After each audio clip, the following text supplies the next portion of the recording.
Namaste. Welcome to Questions and Answers, Q&A. Hey, it's good to see you all. See some newbies. That's great. And I want to welcome Jaya.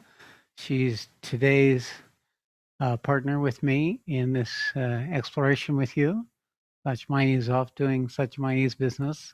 So there will always be someone next to me for this particular program.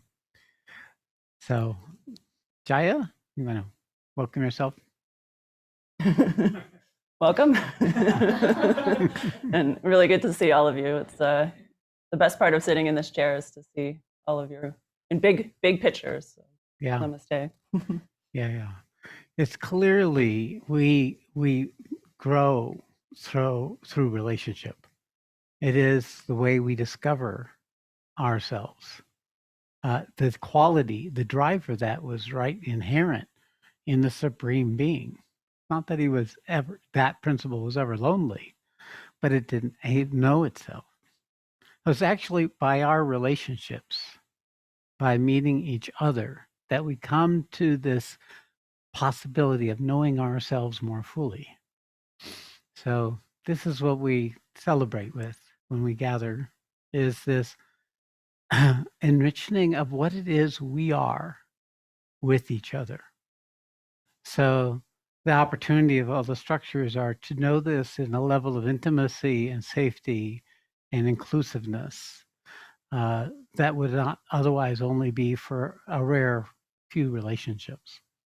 But in this spiritual paradox, we have tremendous freedom to discover ourselves through each other.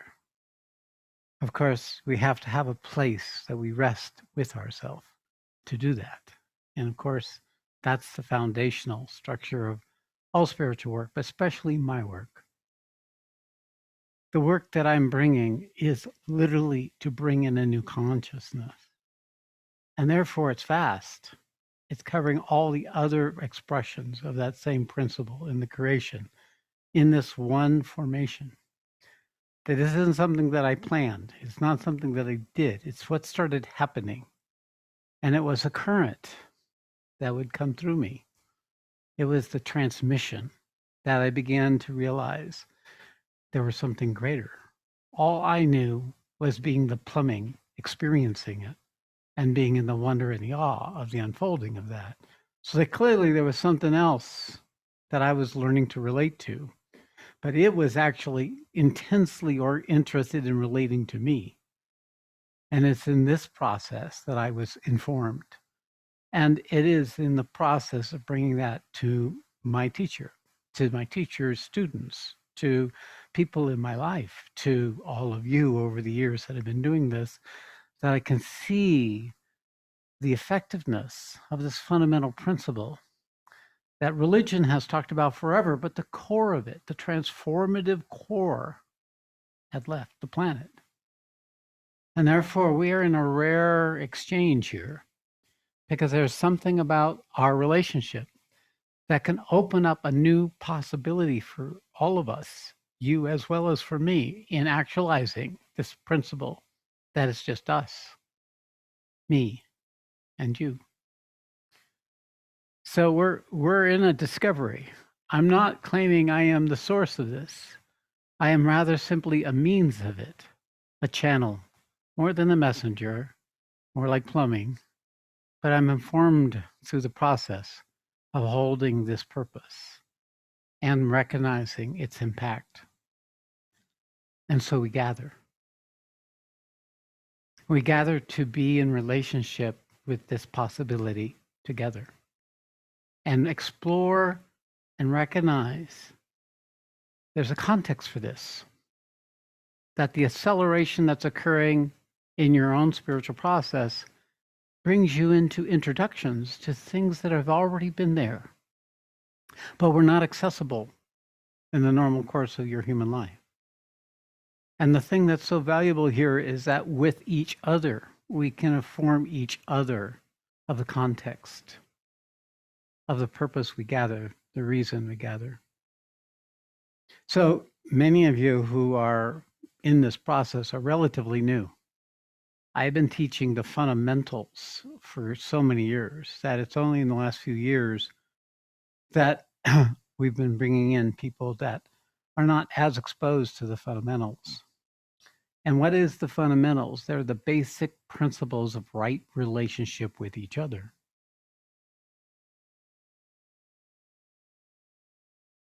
All spirituality ends up to be true in the arena of our lived life. We literally have an opportunity to discover a new way to act, a new way to speak, a new way to interact. So learning how to grow into that paradigm takes time.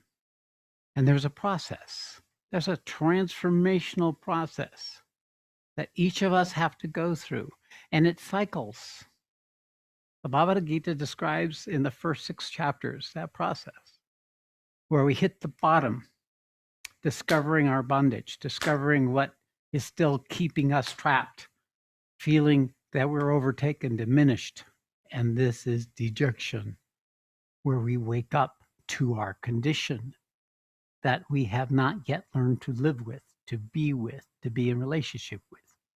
This dejection is not an ordinary human depression. It's an evidence of an awakened consciousness finally meeting the unconscious that it hasn't met before. And it's a process. You can't know you're in dejection when you're in dejection. It is in these dark periods, in these confusing periods, in these uncertain periods that we actually create the foundation for the rest of the stages that we'll go through. This is an endless process. It'll cover every area of your life: physical, mental, emotional, psychological, spiritual, psychic. It will all come through this purification process. From dejection comes discrimination. The first thing is to recognize, oh, I'm in a process. I'm in dejection. That realization as you've begun the second step of discovering what is the nature of your predicament.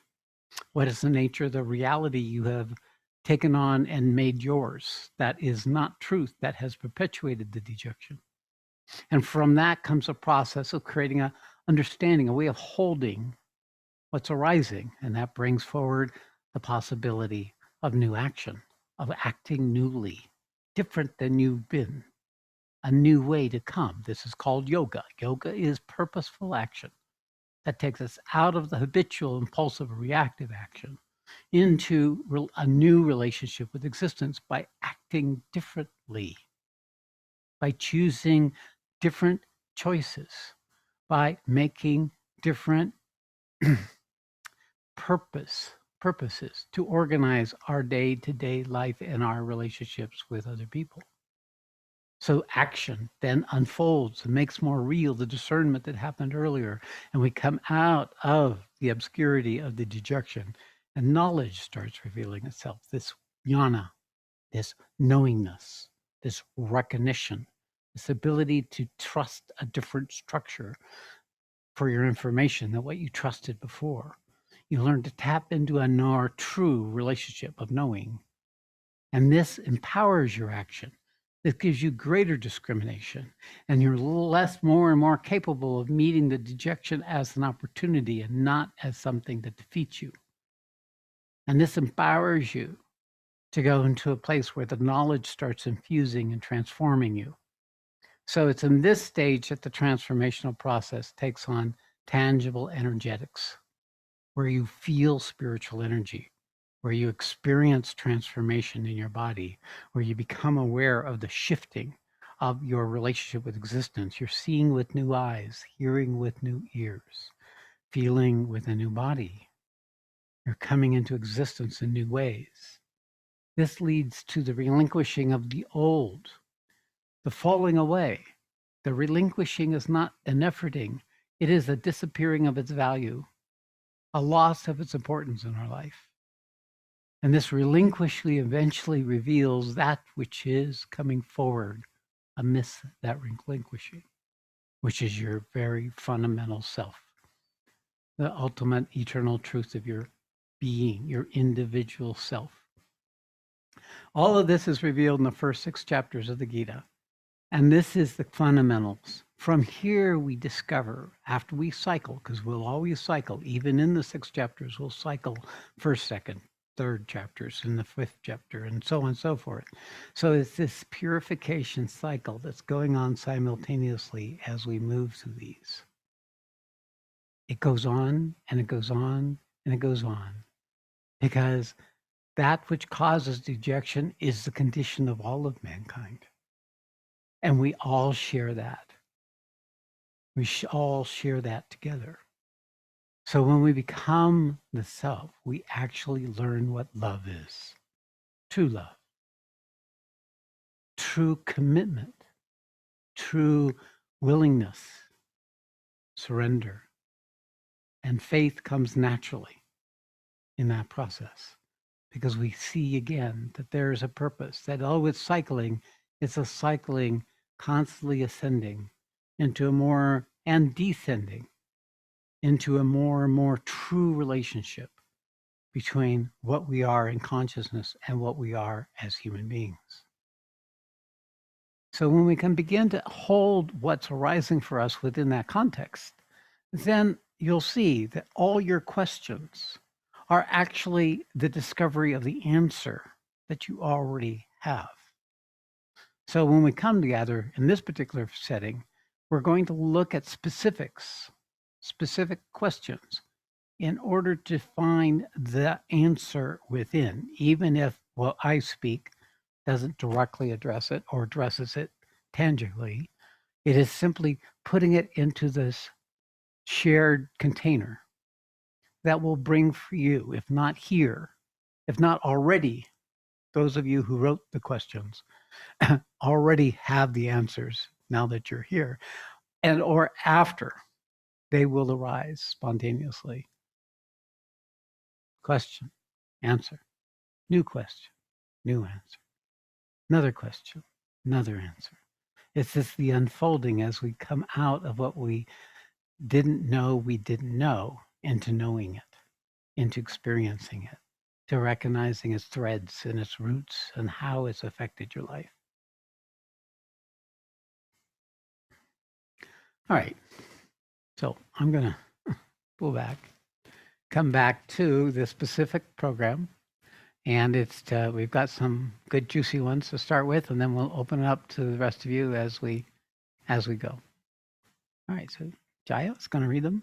Okay. So the first question is from July. Julie. Sorry. Question for Sat Shree and Setchumai. I was wondering. I have several persons that I feel devoted to. This is at the moment a bit confusing for me. Do I have to make a choice?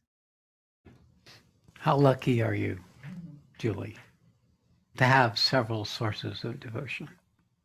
May you have 7 billion sources of devotion. May you be overtaken by all the sources of devotion that arise in your life. What a blessing. The secret of devotion is to experience devotion. The devotion is not bound to an outer form. It's obviously your devotion with or without the outer form. And if it's one form or 10 forms, the character of devotion is diffused from one who's devotional. Now, devotion itself is an experience of immediacy with a truth, but it is not in itself evolutionary. That means it doesn't further unless there's a purpose or a discernment. So what is furthering? Well, then there's the other side of devotion, which is jnana, the knowledge of the Supreme, the knowledge of that self-contained absolute principle that lives you in all existence. So we can convert devotion into a direct, immediate relationship with that absolute truth. That was the path I traveled. It's the path that I am still traveling, is that the absolute truth proved to be the source of all devotion. And it was also the one thing that's totally worthy of devotion. we become the closing, the snake eating its tail. We become complete in the devotion when it's targeted. The thing about the Gita is it says there is an outcome. It's not just a state. It's a place of being, a condition of consciousness. It's called the yoga of intellect. That there is a purpose for your devotion. That in the process of your devotion, you're becoming what you're devoted to. It is a very powerful organizing principle. So simultaneously, the experience of devotion is sacred and complete within itself. And its purpose is to move you into relationship with that which you're devoted to. And that same 2 or 3 teachers that you're perhaps devoted to, Julie, one of them do have to be the focus if you wish to attain the highest. Because there's a transition period where we come out of devotion, where there's something we're devoted to, and us experiencing that devotion, to that which we become the object of our devotion. So the more focused we are, the more we choose, the more rapid and clear and focused will be our own evolution in eating our own tail. In a way, devotion is a tale. It's a romantic story, full of pain and longing and anguish. But where does it end? It's when the snake has eaten the whole thing, and all that's left is that.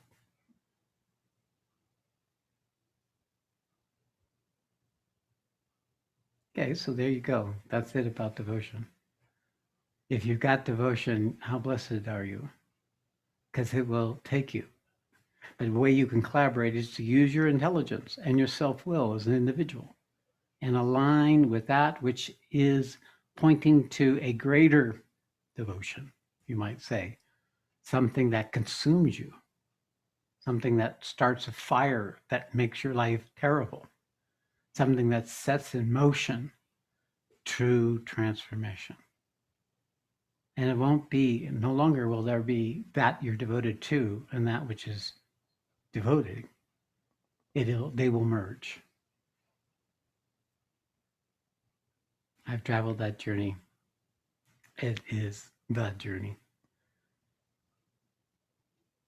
Okay, there we go. Okay. So the next question is from Gita. Dear Sat Shree and Satyamai, I have a question around dreaming during the night.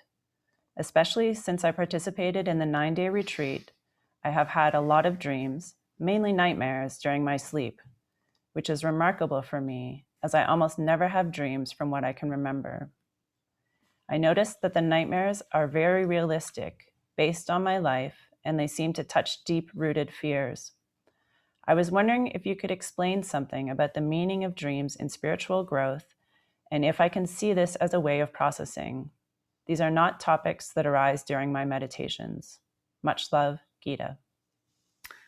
All right, Gita, well, excellent. Great sign. It's a good sign.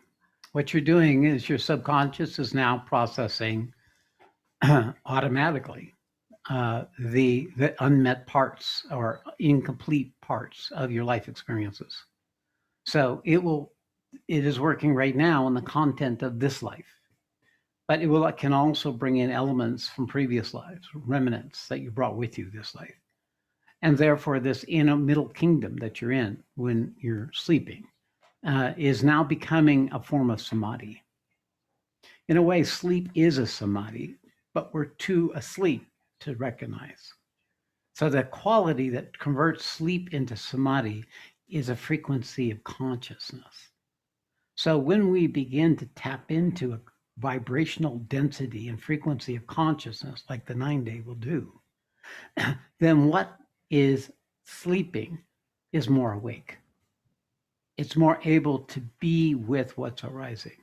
And this is a great avenue by which there is transformation.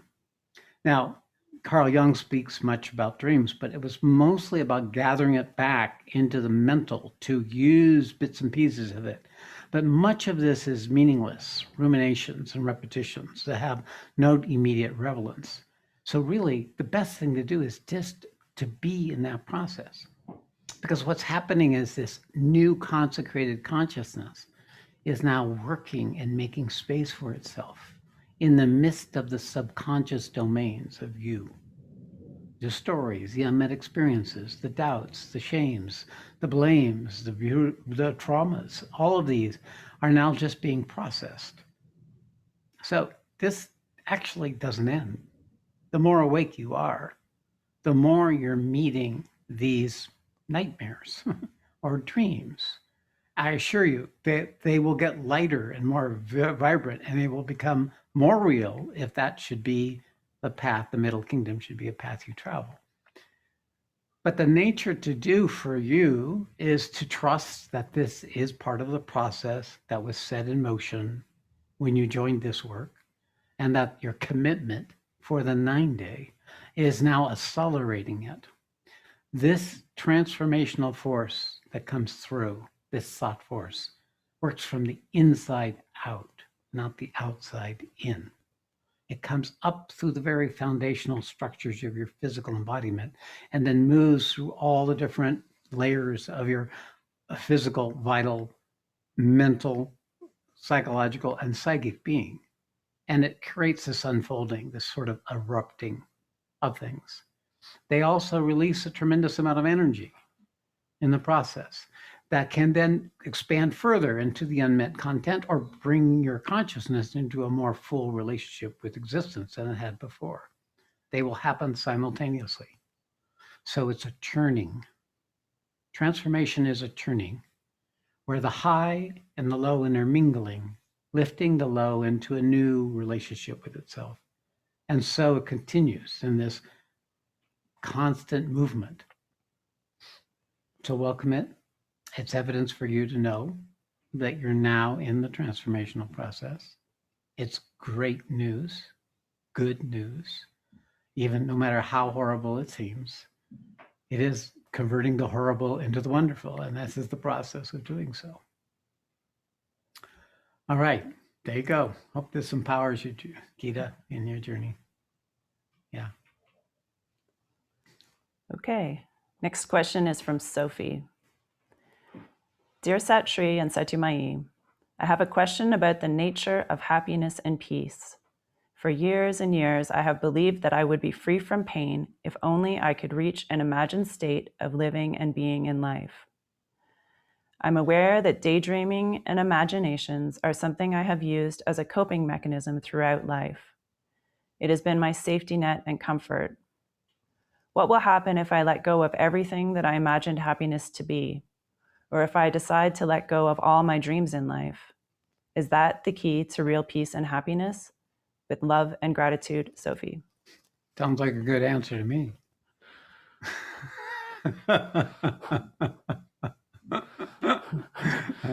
That was the short version for you, Sophie, because I can tell where you are. You're right there with the answer simultaneously. Yeah, when our ruminations, the things we do to comfort ourselves or the things we do to worry and make ourselves miserable is in this category of rumination, which is mental and emotional and often psychic as well, where we dream of and get some radiance or effect that comforts us. It's like a low dosage of nectar. It's a low dosage. It's what we can do for ourselves when we don't know how to be in relationship with existence.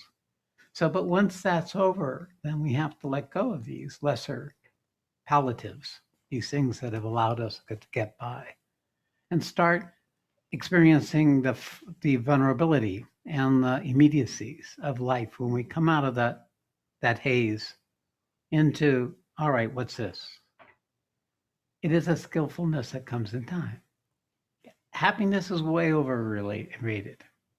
Don't hang on to that. Even the best of it, it's temporary. It's a guna. Happiness and knowledge is the addiction of sattva. The real thing in that you do have sattva. So it's part of your nature. That won't go away. You'll always have this enjoyment through new knowledge and through the inner happiness. That's always there. It's the it's when you venture out into this more immediate and real and direct relationship with the divine reality that we come out of that particular lovely haze into a more fierce and greater truth, which of course means Tamas and Rajas have to be met. We have to come out of the bypass and enter into the immediacy of what's left, what's not met, what's still incomplete. So that the peace and happiness that comes is freedom. Freedom. Freedom from any fear. Freedom from having a bad day. Because you'll discover that the bad days are the best days and the good days are just drifting. You become capable of recognizing there's nothing to fear because everything is serving this expanding freedom. From there, automatically, you'll discover that place of rest, that silent, still strength that is ever free. And thereby, peace is too small of a word. Happiness is too small of a word for what that is. Truth. And with that, an endless, boundless ocean of inclusion, of love, and without willingness and faith. So thanks. I know you have that particular answer already, but this is taking you to another question. There you go, Sophie.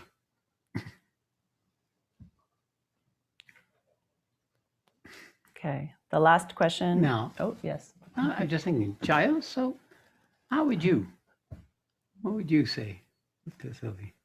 To Sophie. Well, I really appreciated the question. I could have written a word for word. I've lived a lot of my life in imagination and I guess hope and mental ideas, and it's it's like a leap of faith. I guess it's a leap of faith for me to like let that go and drop out of it and just be willing and trust that the greater delight is actually here. And I find I'm learning more. I actually can create more suffering for myself through this kind of habit, because I create a future and then the future doesn't match what I made in my mind, and then I'm disappointed. And so it's actually through suffering, I think I'm finally breaking myself of that habit and just like being willing to live more in the here, not knowing. But I love the question. I love the answer. So, a valid answer to the same question. The problem with my state, it's very hard to come down and remember that particular phase of myself. So it's good to have a partner to help translate it into something more direct and maybe relevant for you. It's good to know you're not alone. It's good to know that this is what it is. It's not what you were educated. It was not what you were told or imagined. It's something else. Okay, what do we have next? So the last question is from Anna, and it's a bit longer, so I will try to read it all properly here. But Dear Sat Shree and Satyamai, after introducing myself to you briefly 2 months ago, I've been overwhelmed by the feeling of connection to you and the community and feel much gratitude. Even though it has been through online broadcasts and not face-to-face, the energy has been strong and there's a real sense of being held and supported, which is why I wanted to reach out for guidance. Very good. In July last year, I felt called to give up work, and I finished in October. I felt like I needed to let go somehow, create some space. Even though I had no idea what I would do, it felt time to make a leap, to commit to a journey of the heart.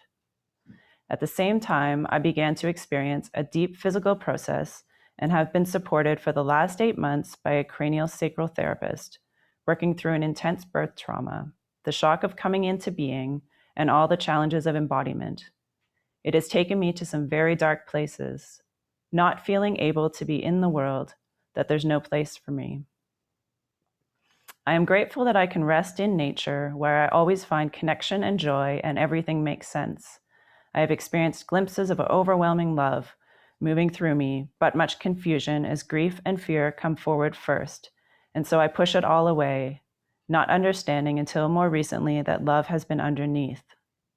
The love is indescribable, immense, and beautiful. I am home. Then fear rushes in to protect me because I don't know how to hold such love in this world, or my system isn't ready for it and it closes down. My humanness is longing for clarity on what is happening. Am I misguided to believe that this is a transition to a new way of being, or that I am in some way awakening? I don't know what it means to be aligned, to listen to my heart, or where to begin. My mind convinces me that this journey is not for me. I feel useless, coming undone, not functional at a human or soul level. All that persists is a longing to be of service, but I have no sense of a purpose to focus me. With much love and gratitude, Anna. You know, our stories are so rich. They make it personal. And much of what you shared, Anna, many people are in that process right now with you. So there's some things to speak to. I think you writing this, it's like you journaled to your higher self when you wrote this, because I can feel that quality of resonance from what you just shared. And although we don't have that many opportunities for sharing the fullness of one story in a group, it is useful to share it for yourself. That was quite poignant. So the nature of what you're in is you did make the leap. Now, what happens when you leap? You don't need to leap if you know where it's going. There's no need for leaping if you know what's going to be what's next. Leaping is always an act of faith, beyond trust, beyond confirmation. So you leaped, and this is what you're discovering. It's not anything you could anticipate. It's not something you can figure out like we usually figure things out, to see its direction and purpose, to quiet those parts of ourselves that do not yet know how to be in the leap. Perhaps you knew how to leap, but what you're learning now is how to be in that process of leaping. And that is the art of transformation, is the willingness to be vulnerable, the willingness not to know, the willingness to ride the current from sorrow and doubt and helplessness and powerlessness into love as big as an ocean, into a greater reality of what it is we are. Now, this is unspeakable. This hasn't been languaged a lot, because in the past it was a rare few human beings that went through this process, and very, very few came out on the other side with a context or an understanding of what they went through or what it meant. But here in this time, we don't have that problem. We know there is such a thing as transformation. There is such thing as a process by which we become something other, different than what we were before, much like a caterpillar goes into its cocoon and is dissolved entirely. If you examine a caterpillar becoming a butterfly, its very fundamental elements are being dissolved within the cocoon. And then what comes out is a new order, a new ordering, and thus the butterfly. But you're in the cocoon. On it, you're being held. And it's because of the cocoon that you will come out with something that is already revealing itself to you. So you're in the mature state of your own transmutation. So what is the purpose of this? Well, the purpose is for the world. This is happening to you because you came for the world. And that the discovery of the limitations in you is part of the process. And you can't ask the caterpillar to eat a leaf when it's in the middle of a cocoon. You can't go out and get a job and handle the normal things in the world when you're in this period of transmutation. You have to have space for yourself. And the other thing to know is there's no location needed because this is consciousness. It's everywhere. You can be in any location, and that transformational process can occur when you tap into the current itself. That's shifting the very foundational basis of your identity. So frankly, it's very good news. It's wonderfully written. I think you have your own answer. If there will be periods of suffering and misery and doubt and confusion, helplessness and powerlessness. This is when you start coming down to the fundamental structures of your ego that's trying to justify its existence all the time. Ego is always having to effort to keep itself in existence. When you get right down to those very tenuous, unstable parts of your being, it means you're very close to the ultimate vulnerability, and with that, the ultimate freedom.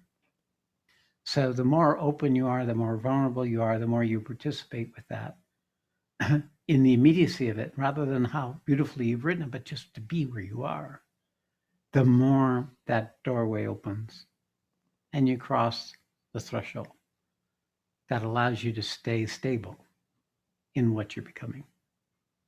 You begin to truly fly in the freedom of the truth of you. Interim, it's going to take time, right? You spent your life up to now creating, protecting, and enhancing the ego wittingly or unwittingly.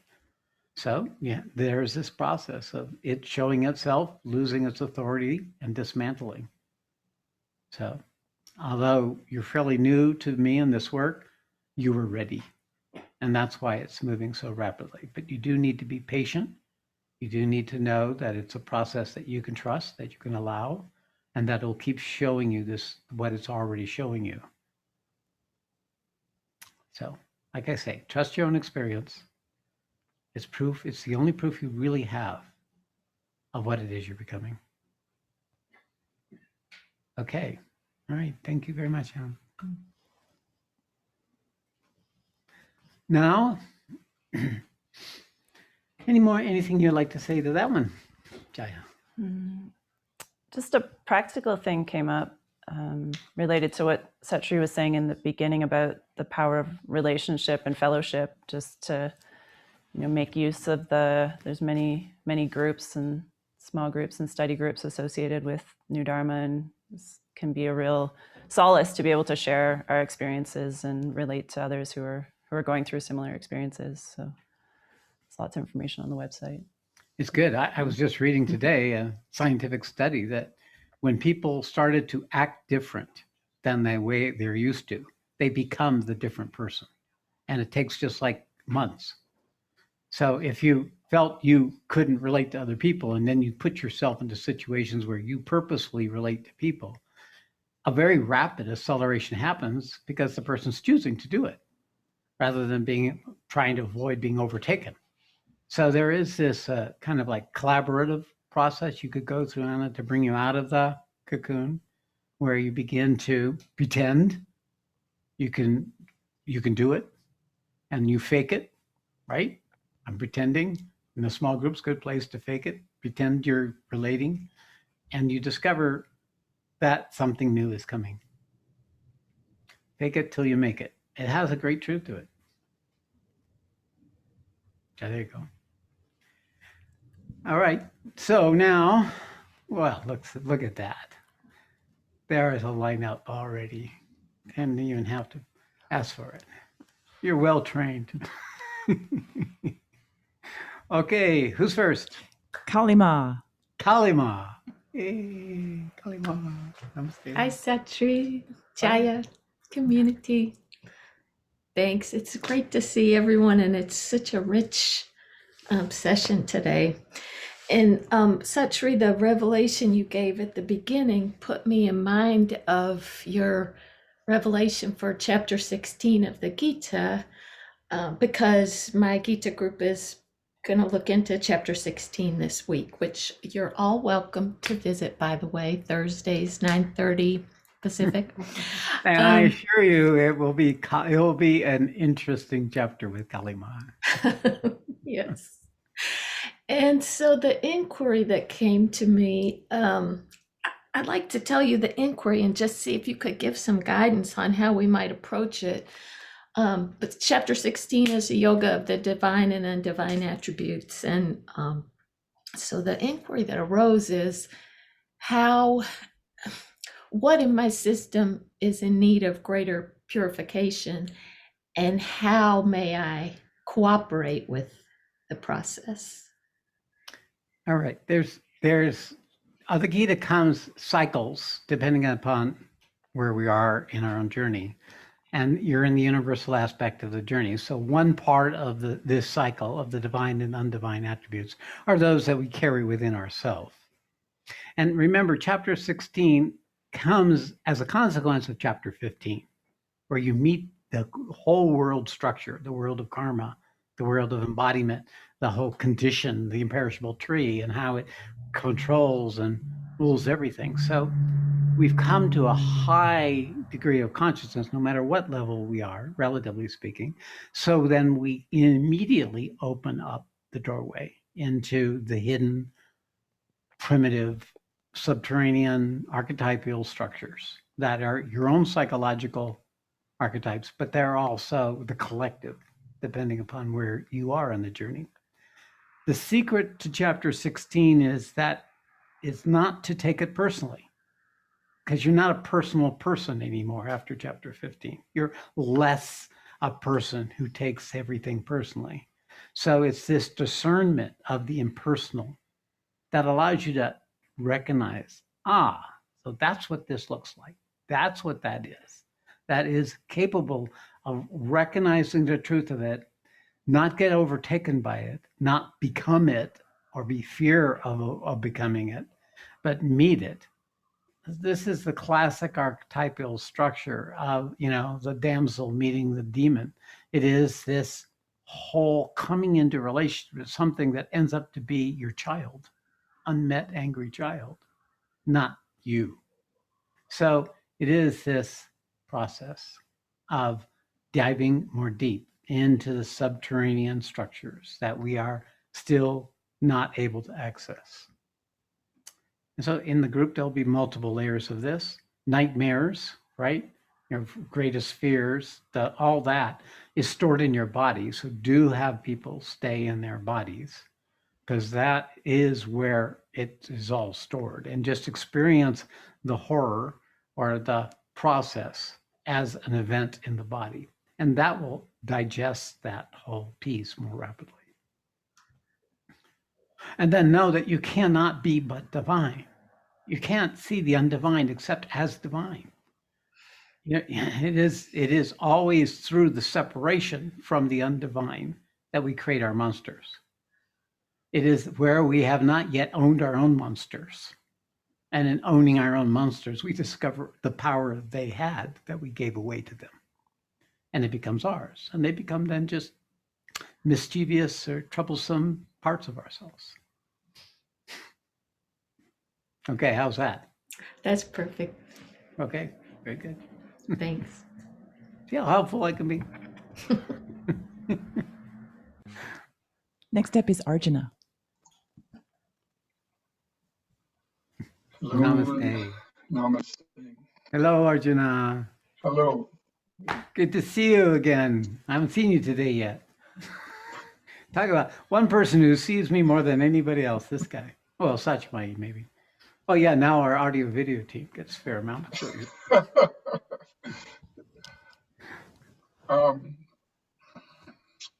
When you talk about devotion, Sat Shree was the first person, truly, my heart just cracked open. Yesterday, I saw an image of Shivananda, and as soon as I saw it, behind him is also a picture of Arunachala. And then from there, I was Zooming with Rashima, and we started the Gayatri mantra, and I just couldn't get that image out of my mind of Shivananda and Arunachala, and I'm just crying. And I'm just trying to figure out as best I can what's going on. I mean, it's like just mention of these little things and my heart's triggered. It's beautiful. It's beautiful. There's nothing more than this. I mean, Arjuna, for you right now, you're in a process of endless merging. So this is the establishment of merger. It makes you sometimes helpless in your love, in your devotion. We all see this in you. Everything you're doing is coming from that place these days.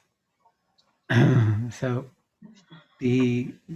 for you, the path of devotion, the fact that you're in service to me in this work, as you have been for so many years, is a rare and special gift that you can be in this place as you are.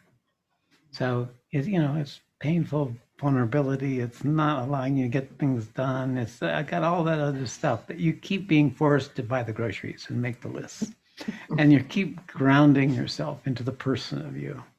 So, and the old Marvin's not going to survive this process. No, he's going to be.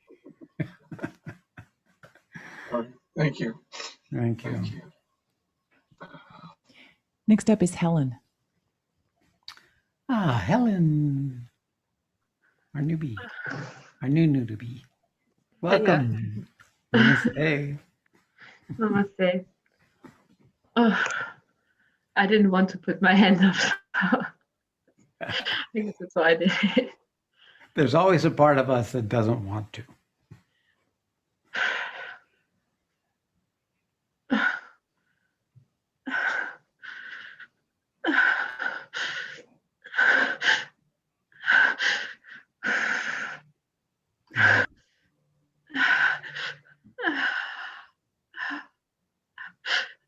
So recently, a relationship with a lover stopped, and it was a love that was a very deep, mutually, but not able. Well, didn't have a future, in his opinion, because I'm not a Muslim, and it's just this sadness has been so overwhelming and so much stronger than I ever felt possible, and I feel so even ashamed of even being able to be so sad. I just feel so weak, and it's like almost too strong in a way to carry it, but like not quite. I mean, I'm I'm doing it, but it's so hard. Yes. Yeah. You're in the middle of the paradox. You can't figure this one out. It isn't the fact that you left your partner. It's not that. It's the opening to the depths of your being. And it's just allow this to happen. Feel this in your whole body. Feel it in all parts of you. This sorrow, this grief, this confusion, this vulnerability, this, did I do it wrong? Should I have done it different? All that, just let it all stir in the spot of where you are. Okay. Breathe, there we go. Let it in, because that's what it's trying to do. You gave space for it. You told him, no, there's no future here because this is your future.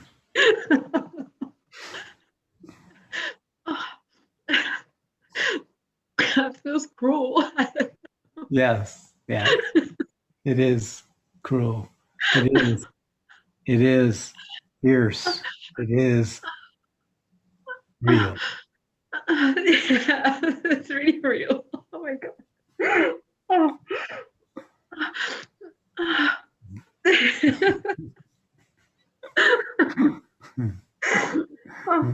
I can feel you dance. There's a dance of your being. It's like an intoxication. It's crazy, wild.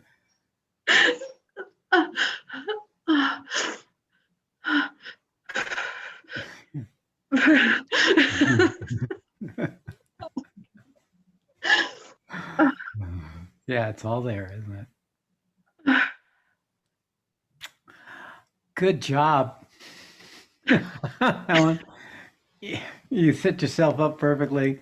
Thank you for stepping forward in this moment of total vulnerability and sharing it with all of us. I mean, it's like, what a gift. What a gift. Yeah. These are rare moments.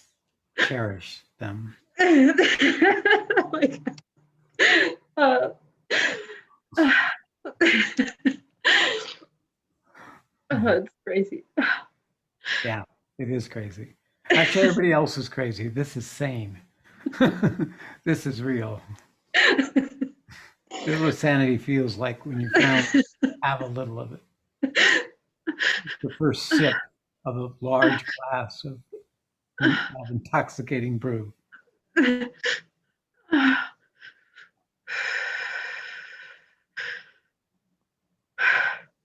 Okay, very good. Thank you, Helen. You were the answer and the question simultaneously. It was perfect.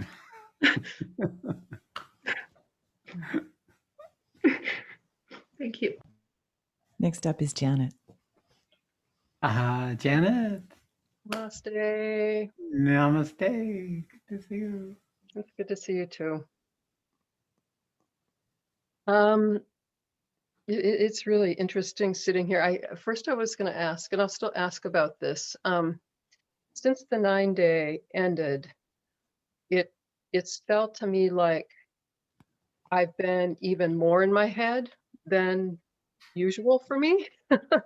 Like Whoops. it's been like, yeah, it's like, wait, Wait. isn't it supposed to go the other direction? But yeah, it's been like this. It's like a rumination and a pushing, like a pressure going up, and compulsive thinking or planning. It's felt, frankly, kind of insane, Got it. really. Yeah.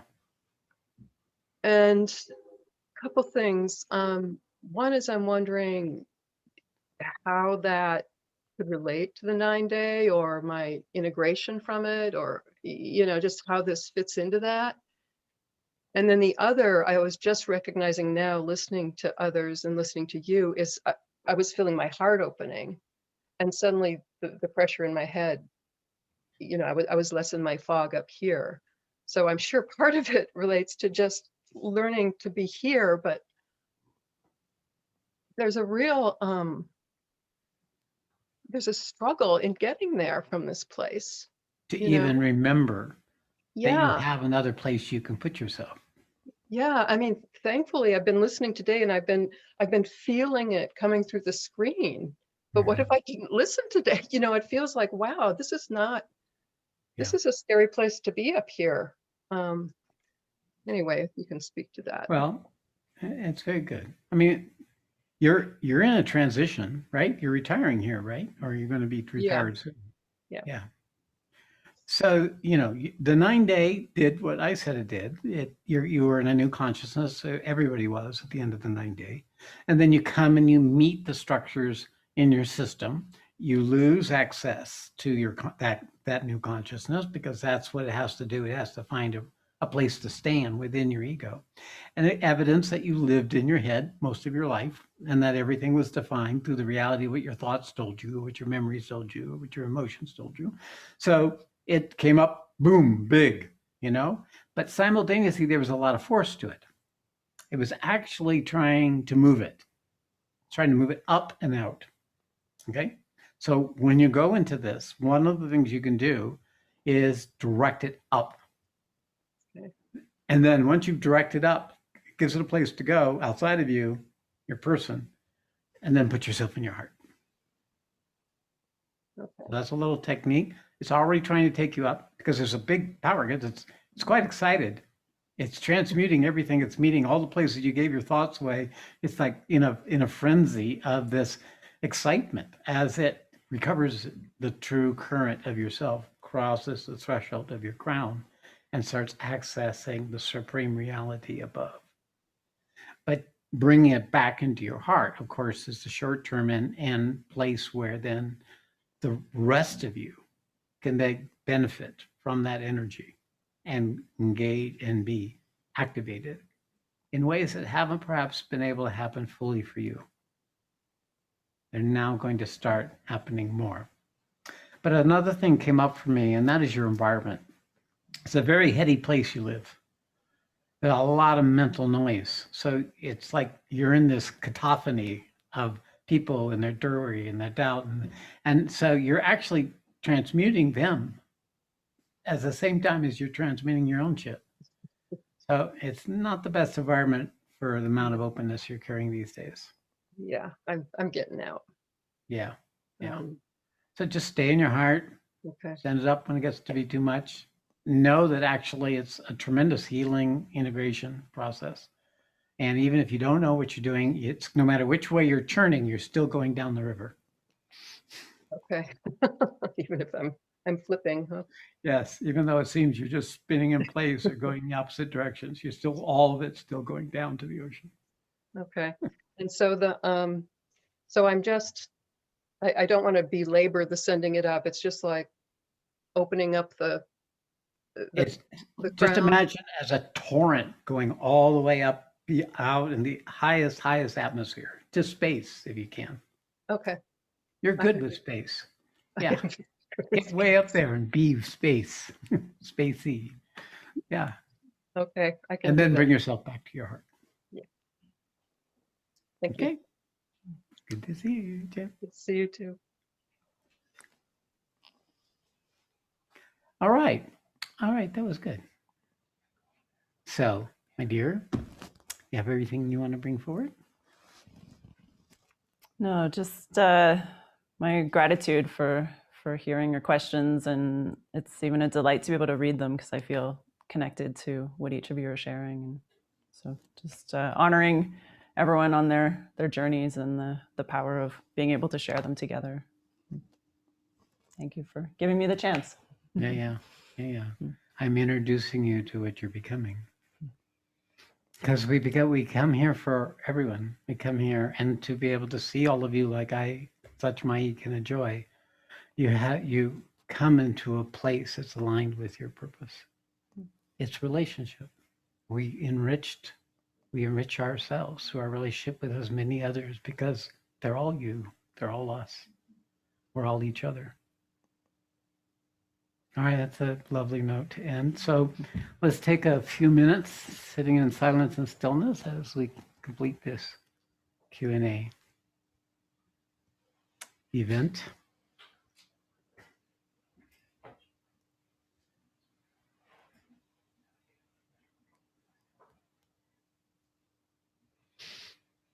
Okay, so be in your body, be aware of the vibration that's going on.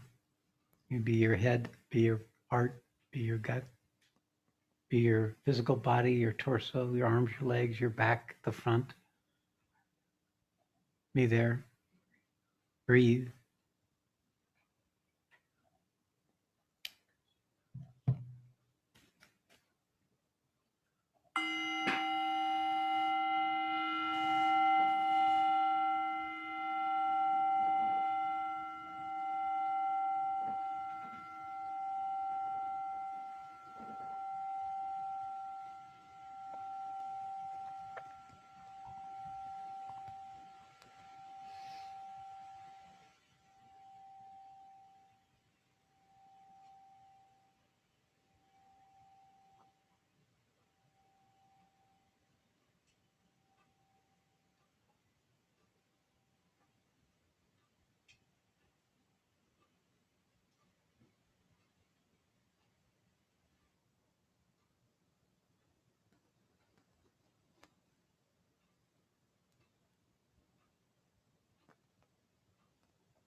Hari Om Tat Sat.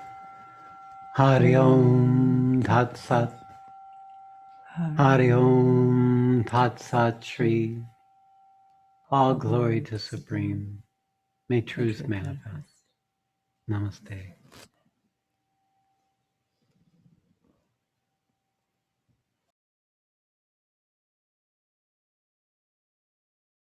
Great snack. Eating all of you.